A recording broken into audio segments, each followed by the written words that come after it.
Welcome to Penrose Learning, where we make understanding easy. In this video, I will explain the feasibility of changing a laptop graphics card.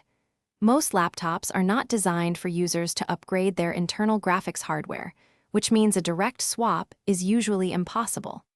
The graphics processing unit, or GPU, is typically soldered directly onto the main circuit board. This integrated design presents significant technical challenges for any internal modification, making it a very rare and complex task for the average person. For those seeking better graphical performance, external graphics processing units, or eGPUs, provide a compelling alternative.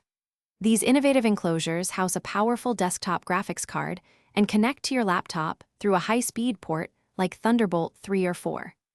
This setup effectively bypasses the laptop's integrated limitations, allowing you to enjoy a significant boost in gaming or rendering capabilities, especially when connected to an external monitor.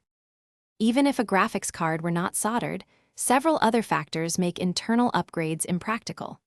Laptops have extremely compact designs, leaving no physical space for a larger, more powerful card. Their built-in cooling systems are precisely engineered for the original components and would be overwhelmed by the increased heat generated by an upgraded graphics processing unit. Furthermore, the internal power supply simply cannot deliver the extra wattage required for a high-performance card.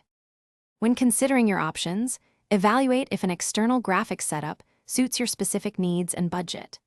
Verify if your laptop possesses a Thunderbolt 3 or 4 port to ensure compatibility with an eGPU.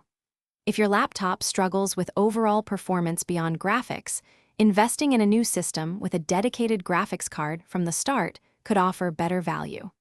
Always weigh the costs and benefits of each approach carefully. Thanks for watching. If this was helpful, leave a like and consider subscribing. See you next time.